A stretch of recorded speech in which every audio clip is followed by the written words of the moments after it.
thanks to God, I mean, it's evolved.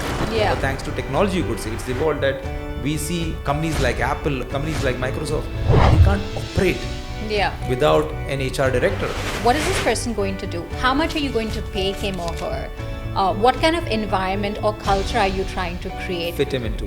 Yeah, exactly. Because sometimes, you have a great idea, you have a great vision, but you don't know what to do with it. Much like when you go to an architect and you're like, I want to build a house, I want it to have 3 rooms, I want it to have a pool.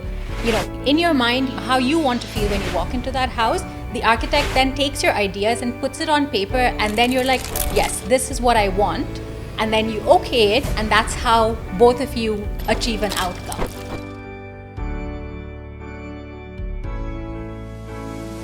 So hello and welcome to another series of podcast organized by Plan My Firm. Here we'll try to understand how do one recruit the right candidate for the right job, how to create a healthy environment in the workplace, and thirdly, let us understand of how to build an impactful team that actually not only delivers in terms of efficiency and effectiveness, but shall also stick on for a longer period. So, of course, to decode all these nuances around the HR systems and the HR workplace and how human resources is basically taken up and made it as a capital, let's welcome Elrona and Desma, both the CEO and managing partners of SNK Recruitment Firm.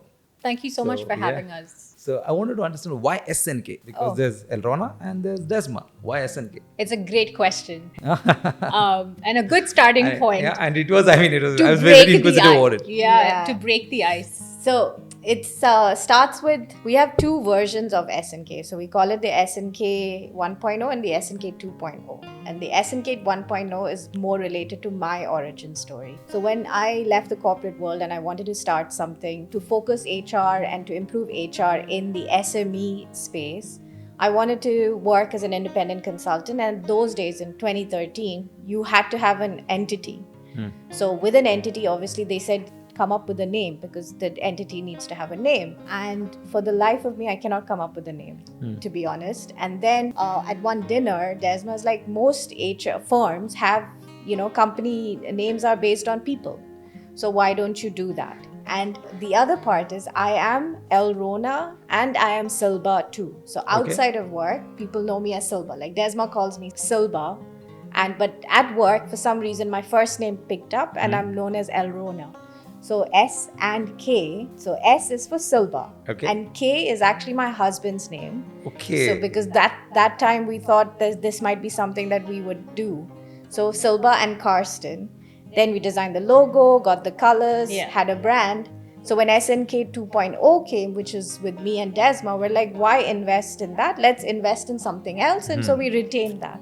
Yeah. We actually get asked this question a lot. And incidentally, we have a niece and a nephew whose names start with S and K, and they keep thinking that the business is about them.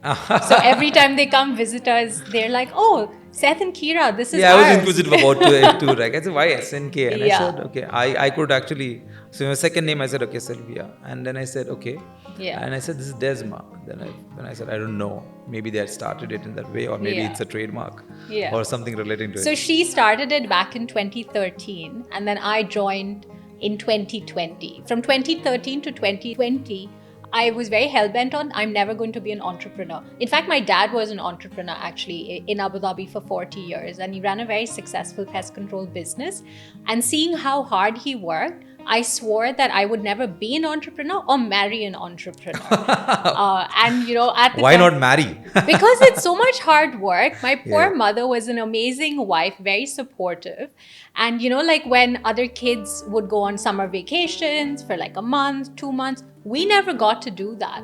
And it would always be because, obviously my dad had to be present with his business. And, I would think that his business was the reason that we, weren't able to do the things that the other kids would do.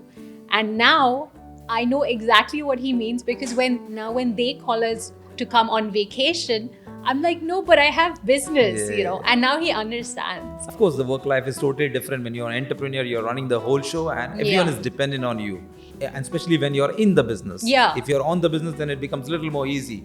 But if you're in the business doesn't function without your presence at times, or even at least your time. Yeah. I also, like regardless of in the business, on the business, there's that, but there's also like your heart is with the business, 100%. and especially like we're only 4 years into our business as it is today. And so, every opportunity, every time, it's like your child, you keep getting drawn back to your child. So we keep getting drawn back to our business. So when you started SNK, what was that real inspiration that took you? Okay, fine, let me start this recruitment firm. Is it only purely because of your experience? Because you were, a professional recruiter in a firm? Or is it because of that you extended your experience? Yeah. So, Or was it for a particular problem to solve, that you were finding Yeah. that, this is the bigger problem in the market and I need to solve this? So thank you for that question, because it's one of my favorite questions to like paint the right scenario in terms of why when I went on this journey in the beginning. So I lived in a corporate environment for 10 years. My HR experience, HR and recruitment, all of it was in a beautiful corporate environment that was very progressive HR, valued people, had core values. We had a seat at the table as HR, and we were true partners. And I thought that bubble that I lived in was a bubble that everybody lived in when it came to HR. And so I continued to prosper in that environment because it was a very supportive environment. But as you finish you go into your middle management. And it's very time bound. Yeah, but no, as you go into your middle management sort of thing, you start networking because you want to see what's out there and you want to do some knowledge sharing and transfer of information and ideas. And so that's when networking started. And that's when I started getting introduced to the wider, entrepreneurs and landscape of HR, from SMEs and small businesses, local businesses. And I realized that there is a very different HR experience out there. And that is a cause of maybe lack of access to good HR, lack of access to people, to resources, to information. And so I thought I need to do something about this. So that was my drive, is to build better HR environment, people environment in the SME community. So, that can be done by just wishing it. You have to kind of go deep in and take that step. Even I felt it. I'll be honest to you, adding to your point, even I had felt that beyond 10 years of employment, I felt I was de-learning now. Right. So I had reached to a point of saturation I can't grow from here. Yeah. Grow means Yeah. unless I change my domain of work. So if I was working in maybe in finance or legal, then I had to move to marketing so that at least I have the drive. Yeah. Otherwise, that drive gets over in the same department. Yeah. Unless you go as an entrepreneur and say that let me solve the bigger problem of getting the right guy to fit into right environment and building a culture that will, be in line with the goals of the company. Because 10 years back, you see HR department was more administrative. Yeah. People used to not even consider them as part of the board members. Yeah. And So- today, it has, thanks to God, it's evolved. Yeah. Or thanks to technology, you could say, it's evolved that we see companies like Apple or or companies like Microsoft, they can't operate Yeah. without an HR director.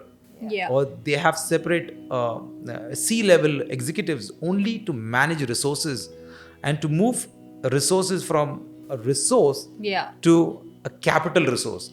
And that's how I seen when I was doing my audit also, I had seen in some of the companies where they had put resource capital, or they had put, actually the word it was, I was not able to get Maybe the word. development. No, it was resource capital they had used. They said, like, since everyone spends on fixed assets or on other assets of business, we also spend on human. Yeah. So human itself is also a capital.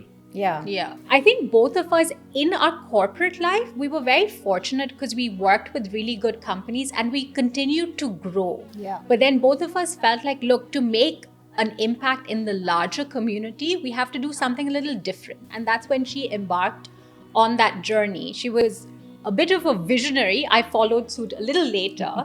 But so that's one thing that started. That's how the origin story happened, right? With regards to humans and the capital that you're talking about, that angle. So I always say this, that if you ask any entrepreneur, CEO, anyone, what is the most important asset in your business? even Apple won't tell you it's my technology. Yeah. They will tell you it's my people. 100%. You know, so it only is a matter of time until the world kind of not just evolves, but just Start accepting it. Yeah, I feel like there's like a gap, and that gap just needs to narrow to say, hang on, people are our capital, most important valued asset. Let's Yeah. invest in it, right? You can do that in the smaller business community. And there are so many times, look at, in some of the functions of work, could it be even sales manager? A sales manager is such a powerful capital asset or human sure, asset, yeah. capital. Yeah. Yeah. If he just moves from the organization, there's tremendous amount of adverse sales that will start hitting. The sales will start dropping. This is And people do not recognize it. Yeah. They actually should know. And that's where I say that humans are also capital. It's just that we have not recognized them on balance sheets, Yeah. but they are capital. Yeah. Especially the strategic positions. I Yeah. can see the doer level. It's fine. You could replace them because they're doing it. But supervisor and C-level guys are literally capital to the company. Yeah. see Because the value actually, the company gets devalued if those employees move. Look at Tim Cook. If Tim Cook moves today from Apple, the company has 100%, it will have an effect on the share Yeah. market. Yeah, it will. It might. Share market is very unpredictable. But take a look at Microsoft, right? Mr. Bill Gates. Satya Nadella That's it. took over. There was skepticism about the succession of this person, but Satya Nadella has actually taken Microsoft to a whole new level. Yeah. And it could be that the environment also supported it, or it was his vision and his leadership. So there was a time, an era of Bill Gates, but there's now an era of Satya Nadella, and he's synonymous with Microsoft. 100%. But what you have to understand in Dubai specifically, right? 90% of businesses are not an Apple or a Microsoft. 90% of businesses are SMEs, Yeah. which are 10 people, 50 people, 100 people, 300 people, even 500. Still small size compared to the giants that you have. And they deserve just as good people management tools, techniques, and access as an Apple or a Microsoft, because the impression or the image is they have the means, we don't, which is not true. They have, if you have the passion, you are willing, we will find ways to help you, because that's where we come in to simplify HR. Yeah, I was coming to that point. Yeah. I wanted to understand, see, you have two verticals to the business. Yeah. One is the recruitment where basically you try to source the right candidate for the right job and make sure that he's employable. The second part is that basically you create that ecosystem around the human resource management. As far as healthy workplace, guiding over the HR manuals. Yeah. Training the HR department on the laws that are in this, the labor laws in this market. And with all, then trying to standardize the compensation, or could be other nuances around the workplace. Yeah. I wanted to understand, let's go to the primary one, that's recruitment. So when you start with recruitment, is it important that when you're sourcing a candidate to put the right detailed description Yeah. while sourcing the candidate, so that the candidate knows that what's the outcome expected? Yeah. Look, I think recruitment, most people think that is the beginning of At least for me, I thought that is the beginning. Okay, so let's maybe break that down a little, right? That is not the beginning. Okay. There's things that you need to do even before you decide that I'm going to recruit some person. So, again, the analogy that I use is, imagine if you are going on a holiday, right? And you are booking in a hotel. If you use the same analogy, they'll say, okay, getting a guest is most important. But if you think about it, there's a lot of preparatory work that needs to happen before you have your first guest, right? 100%. It's exactly the same thing. There's a lot of preparation work that you need to do as a business before you have your employee. Yes, putting down the roles and responsibilities, creating what we call, the technical term is a job description, is important. But even before that, if you are serious about creating a high-performing team, there's an HR setup that needs to happen before you even make that first hire. Wow. And And what is that? And that is building your HR foundation. Okay. What is this person going to do? How much are you going to pay him or her? What kind of environment or culture are you trying to create? Fit him into. Yeah, exactly. So there's building that foundation is key before you even make your first hire. So you have a complete architecture of where he's coming and boarding himself. Yeah, so Or where we are boarding him actually. think of day one, right? Even if when you've selected your employee, they come and then what? So if you really are serious about looking for top talent, you have to put in the effort. Yeah. So once a person applies, now there's this HR recruitment SNK who basically has put out a post on LinkedIn or anywhere, and I've applied for a job. Yeah. So once I applied, I want to know what are the things that you really look into my CVs, or how a CV has to be catchy. So that what are those things that you really look into that out of, because you find Dubai is a cosmo country. So in this city, you'll find every nationality. Yeah. You'll find people coming from different degrees, and with so much of demand for employment, I mean, everyone applies. Yeah. They keep changing their profiles too, so that they just want a job. At that time, how do I basically distinguish my CV so it comes in your eyes that this is the CV that I'm really looking at? I should call him for an interview. Yeah. This is like asking the recipe of the secret recipe. But actually, it's not a secret recipe. It should be shared so that people have opportunities. But the point is, you have a job, right? And you have employers looking for talent, and you have talent looking for employment. But not always the two shall meet. It is employers are searching for talent and they find a lack.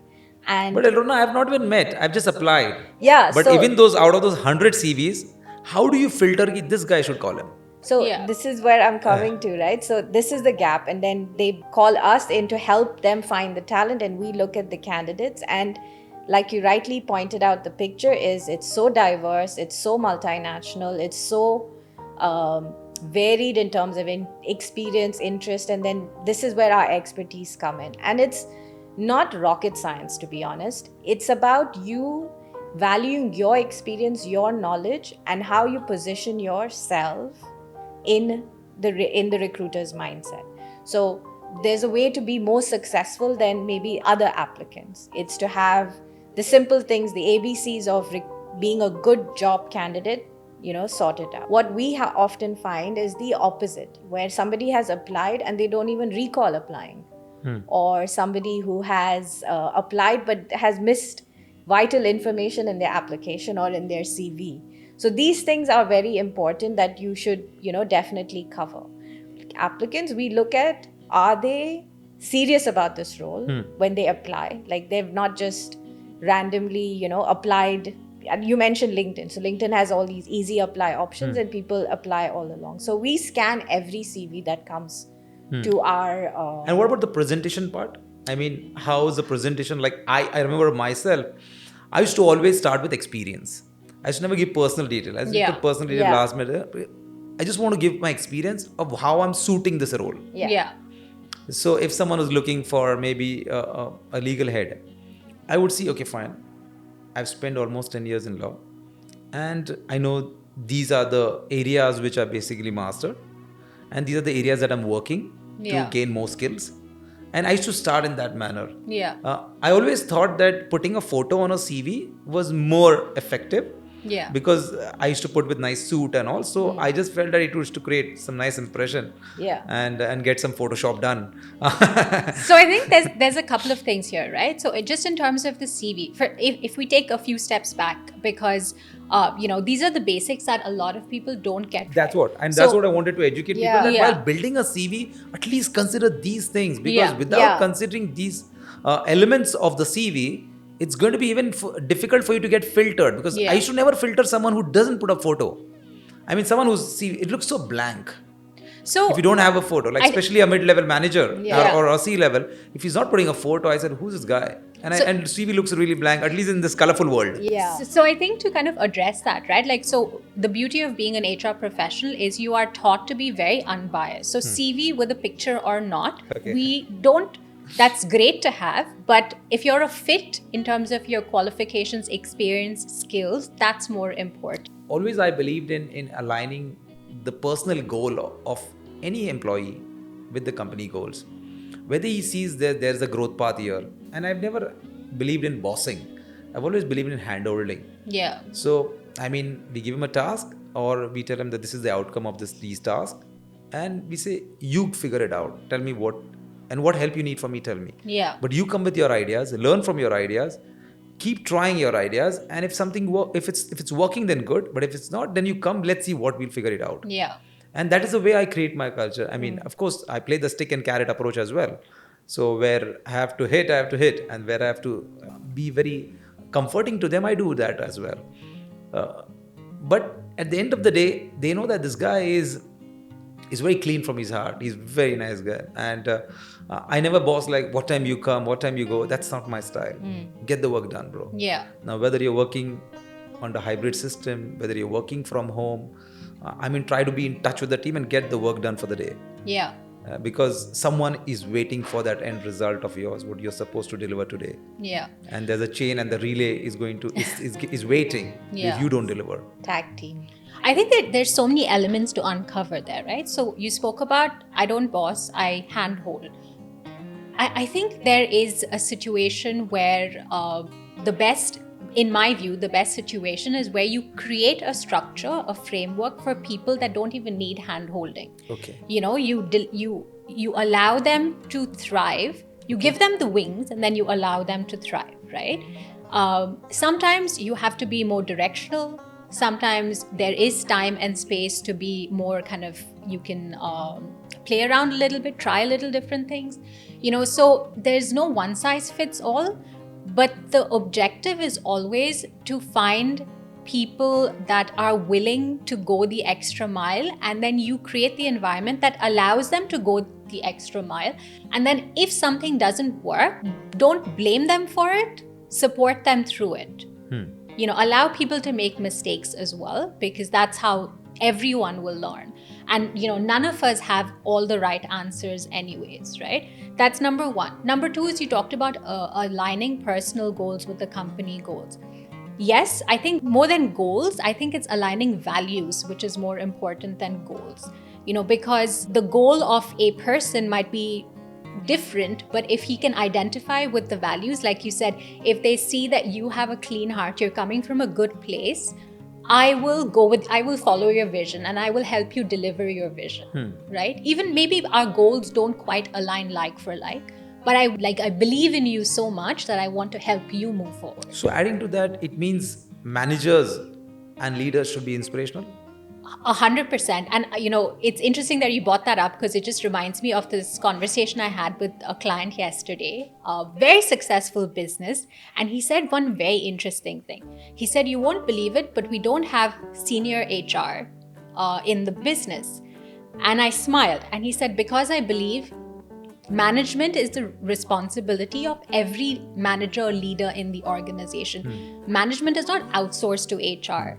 HR gives you the framework to be able to operationalize, but you know, you can't outsource people management to HR. That is a line manager function. Yeah. And what he said was, we have every people management is a manager's responsibility. Like, manager is not just a delivery of the function, it is the people that deliver that function. Therefore, manage the people and the function will be delivered, you know. So that is your vehicle, that is your capital, that is your resource that you have to use. And, you know, to your point about, you are trying to be authentic, and people see authentic, you know, come through. Even like nowadays we're you know, blessed with so much of social media content, but they can see who's being authentic and who's being fake. And, you know, there are people who troll the fake but will connect with the authentic person. So it's the same with the leader, especially in like organizations that we support, which are small businesses and SMEs. A lot of it is based on the leader, the leadership's personality, the way they inspire their team to come to work, to deliver, and to like leave work even happier, you know. So that is definitely that. I also want to say this, right? I know we say inspirational, but it's putting pressure on someone to say, no, you're a leader, you have to be inspirational. Which is like, sometimes it doesn't, like, a genius is a genius, but they don't necessarily know how to inspire. And that's why they need help, right? And so when we work with them, this is what we help them to do. We help them to articulate their genius. And balance their emotions as well. Correct. And then communicate that to their people. Because sometimes, you know, you have a great idea, you have a great vision, but you don't know what to do with it. how to communicate and how to like tell your team and bring them on the same page. And so inspirational is great. And if it's, not everybody is naturally inspirational. Some people need help. Brings me to another story. Recently, we developed like a performance management for a company that is of 10 people, but the person who's leading that organization wanted to have a very positive culture even with those 10 people, because he recognized that each person as an individual, is going to help me deliver this business. So I want a performance management for 10 people, and I want to build a positive environment.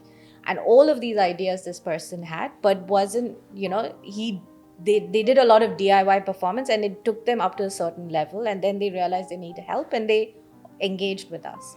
So we developed this manual, and we put a welcome note on this manual. And when this person read that welcome note, it's like, were you in my mind that you literally, one of our team wrote such a beautiful welcome note. He's like, I could not have said this better myself, so thank you, because this is exactly what I wanted to convey. So we are able to draw out what that person wants to convey to their team and make it meaningful to them, because they are the ones who are the end users of that performance and the benefactors of it, right? You're also a benefactor because their performance leads to your growth. 100%. But they will be good in their performance if they also buy into it and they believe in it, right? Because they are going to be the ones that have to take ownership of performance. So that person was like so pleased with seeing that welcome. It's like, were you in my head? Because that's what we do. We take those pieces, our experience, our team's experiences, how to draw out that from a business owner and how to convey that to their employees. But in this, I wanted to understand one more there, Rona, that that emotions are not mentioned on the CV. But EQ is very important. I mentioned everything about IQ. I have great skills. I have this I have this academic knowledge. I have passed on from particular university, and you will endorse my skills from an IQ level. But what happens of EQ today? But that was not taught in school. Yeah. And that was never taught in school. And my really role is people's management. I'm managing people's minds every day. And that's why we have an interview. And that's where the confusion comes. Should I take him for his skills, or I should take him for his skills and his style of working? Yeah. It's a great question, right? And I think this is why having an interview process that is not just a chat, but a well thought out structured interview is very important, because you should know what questions you're asking, but also more importantly, you should know what answers you're looking for. Like, what does good look like? So yes, EQ is important, but you have to have the skill to be able to identify that or assess that to a certain degree through that interview and screening process. We do a lot of the work for you when we do that initial screening. But then, this is why we form that bridge almost to be able to say, like, look, Elrona is a great HR candidate. I think you should see her. Yeah. I had actually read one book by, I think, Joy Coleman or someone, that Never Lose That Employee Again. And he had this unique way of recruiting, it seems. And he had given an example where an employer was recruiting, I think, on a vessel. They were recruiting a lot of sailormen and all. And then his basic question was that, do you know to sing? He said, what? It's not relevant to my job. Yeah. He says, no, because there will be situations where we'll be panicking. And you'll have to sing that time. And they all, and apparently when the ship sunk or something, and they landed on some iceberg, and till the next help comes, they all survived because they could sing. Yeah. No. So that's the story of the marine industry, right? Because sailors and fishermen, to kill time while they're fishing, they sing. There's a lot of fishermen folk songs. Academically, right? that's nowhere there on the CV. But this is where also creativity comes into play, right? And this person knew what he was looking for. So he didn't just call him to look at a CV and asked him a bunch of questions. He thought about how would this person fit into my business. So you can only think about the preparation that's gone into it. And this is why this is important. Or is it that he was looking for someone who has a calm attitude even when the situation is But how do you assess that? How do you say, do you have a calm attitude? Of course, everyone will say, yes, I have a very calm attitude. That's the point. But the question is, can you do this? And let me give you another example of how we use that, right? So when we hired our first team member, we were like, we're going to get hundreds of applications. In fact, we hired our first team member in COVID. So of course, lots of people were looking for work. So what did we do? We asked people to send in like a maximum 1-minute clip of themselves talking about introducing themselves and telling us about their unique HR perspective. Why did we do that? Because we wanted members of our team to be able to think outside the box, be unafraid to try something different, be creative, because that's what we wanted to offer to our clients. So by asking people to do this, it just automatically weeded out a lot of people who were not willing to do that. So there are tests sometimes, I think specific industries also. I think aviation Yeah. industry, they do see stress testers as well before employing. Because that is needed in that industry, right? So like we always say you're interviewing and not interrogating, because Yeah. a lot of times what happens is people think that, oh, let's put the candidate under pressure to see if they are the best version of them. You don't need stress, and you should avoid stress in an interview, because you will get the best out of a candidate if the candidate feels comfortable. So creating that right comfortable environment right from the time of them entering your office to come for that face-to-face interview or a virtual interview is to make that candidate at ease, so that they can recall all their experience and give you the information you're asking. And it's more important to structure your interview so you get the maximum out of that candidate as well, instead of asking questions that will give a yes or no answer. Like, have you worked in XYZ? The person will say yes, but where do you go from there? Like, although you might be from the same industry, every company's culture, environment, procedures, experience is very different. 100%. So I think also, like, you can use this podcast as an analogy. Okay. Now, if you were hosting us and you were interrogating us, then for sure we'd be so uncomfortable and not be able to share relevant experiences. But because you made us feel comfortable, we're now able to share information that is actually beneficial to your audience. Yeah, right? 100%. That's needed. Yeah. Because Yeah. till you don't give my genuine experience tips, I mean, I could think from any assumption, but you come as a subject matter expert. Exactly. Who've met maybe thousands of candidates who've actually been interviewed, and you've built ecosystems around workplace to sustain them. Yeah. And that's where it actually drives me that, Yeah, I think I'd like to think of us as a bit of like architects, right? Yeah. Like businesses come to us and they're like, look, we want to build a team that looks like this. And so we help them to articulate that vision and put it on paper. Much like when you go to an architect and you're like, I want to build a house, I want it to have 3 rooms, I want it to have a pool. In your mind, you kind of know what you want it to feel like, what you want, how you want to feel when you walk into that house. The architect then takes your ideas and puts it on paper, and then you're like, yes, this is what I want. And then you okay it, and that's how both of you achieve an outcome. And so wear that for these small business owners, not just in terms of recruiting people, but making sure that their business is set up for success in the long term from a people perspective. Right people, right framework, right systems, right practices, great cultures. Yeah. And we keep talking about small businesses because the affordability of getting things wrong or having to learn by doing and making a mistake or failing at something, the cost is much greater, and the consequences of it is you could have to shut down because you've done something that dramatic. So getting these things in line and investing in this is protecting your business and take off, not just to protect but also to get that runway to take off. And that is not something that is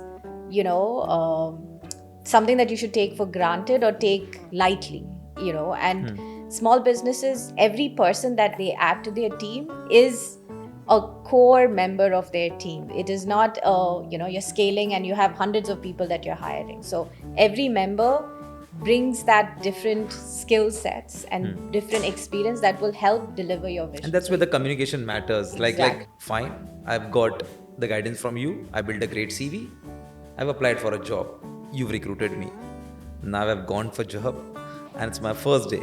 I mean, do induction matters? Of course, absolutely. Induction is so important.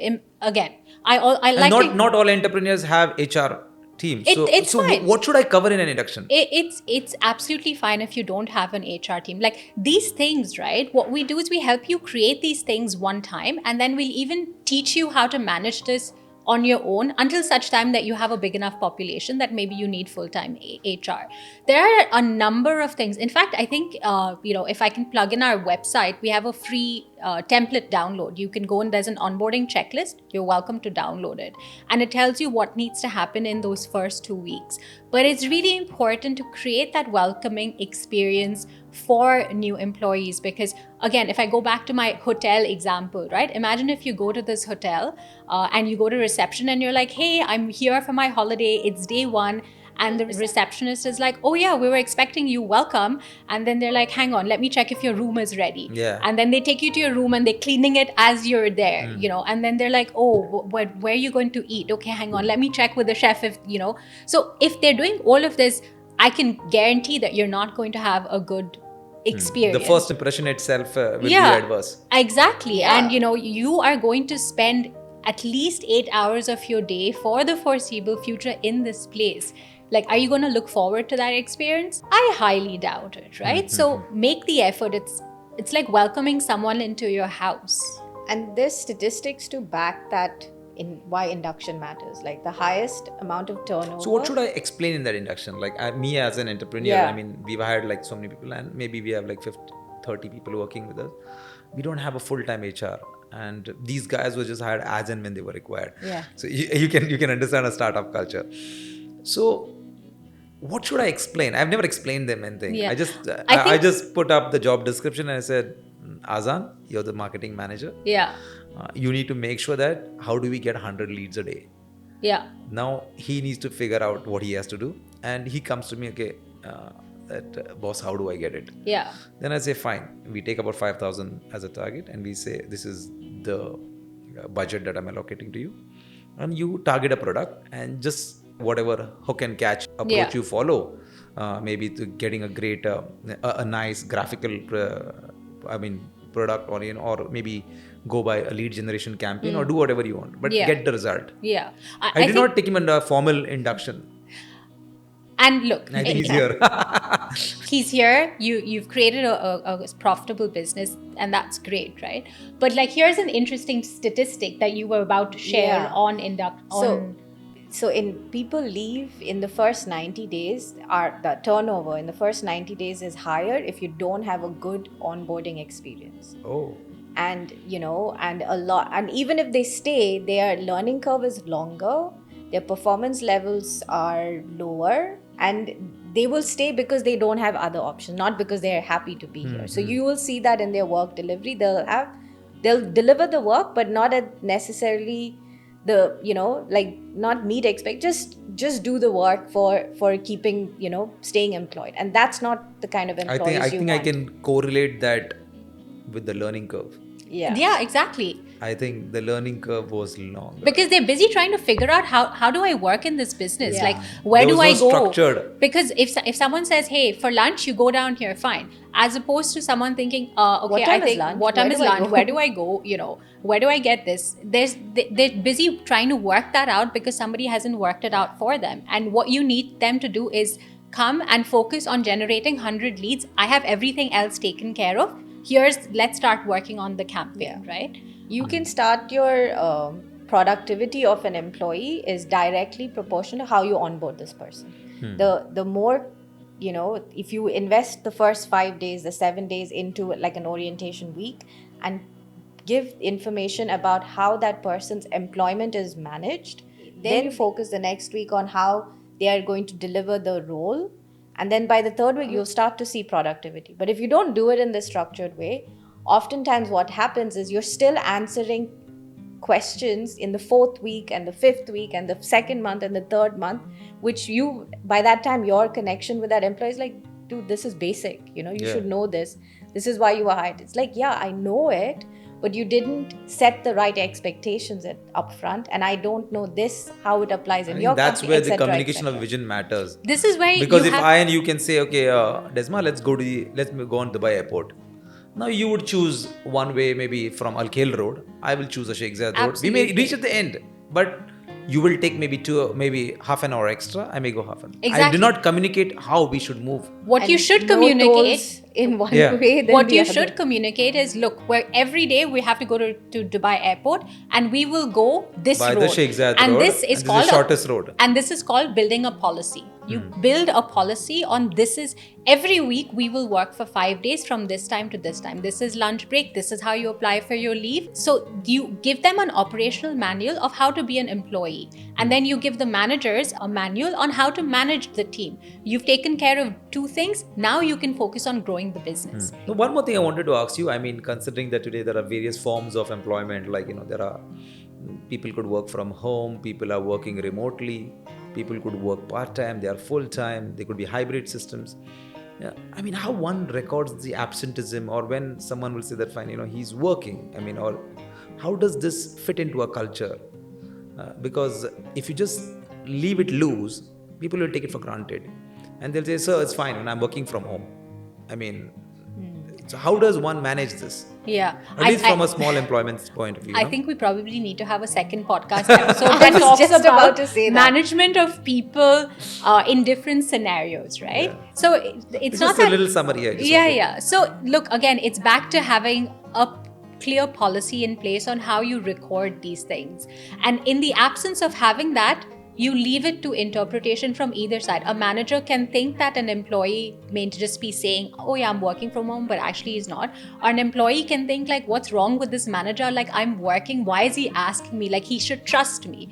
But when you document these things and both parties are clear on, this is how we, or support a productive work environment. Absences are not to be looked down on. If it's for your health, if it's for your mental health, your physical health, please take time off. Tell me and we'll figure a way around it. And then the employees, also everybody wants to do good work. Nobody comes into work thinking like, oh, how am I going to not do enough work? If you are able to align them with their values, your goals, they're clear on what they have to deliver. If all of this is aligned, then you just create that culture where people look to be productive. Lastly, Alona, this one question I wanted to ask. You want to say something? Yeah, so what I was going to say is, the one-day absences that you're talking about is one of the biggest costs to a company. Yeah, it's a cost to And the company. when you look at the root cause, it's because the environment and the culture does not allow that employee to feel excited about coming to work every day. So the one-day absences is a symptom of a bigger issue. So it's a rather symptom of a than- boredom. Like someone is getting bored. No, it's No. not necessarily bored. It's a symptom. The issue you need to Address it. Yeah. question, first of all, what is the issue, and then address. Yeah. And what I suggest is, instead of having the challenge of like, oh, this person is having some sort of an impression or a viewpoint of why this person are making those conclusions, is have a conversation. Yeah. Just speak to the employee saying, look, I generally prefer my team to be this, and but I've seen you've been doing this. What is the reason? I would like to know, and then work around it. That's having that conversation rather than opinion in mind is a better way to diffuse that situation, and you will see very quickly the behavior change. Yeah, like having that continuous feedback immediately. If you're feeling something, just say, look, I'm suspecting this. Is everything okay? And then give that person to say, no, actually, everything's fine. And address continuous feedback is also part of a very positive, productive culture. So lastly, I wanted to the last question, that the tagline of your website, I mean, we build people and people build companies. Yeah. Can you give me some analogy behind it? So that is somebody that we believe, that's why we say people are the biggest asset of your organization. They will build your company, and you can, watch that happen and, enjoy in the bliss of your vision becoming a reality. Because people are the greatest asset. Yeah, I of mean, any of course, and organization. that's where the capacity building and all happens. There's a lot. Like I think we can I have think a we second. will have a second. And podcast. thank you so much, Desma and Alronaz. Really, thank you very for much coming. for having us. We will 100% catch up next time in our studios. Yeah, absolutely. So, I look forward to the second session. Thank you so much. Yeah, thank you. Thank you so much.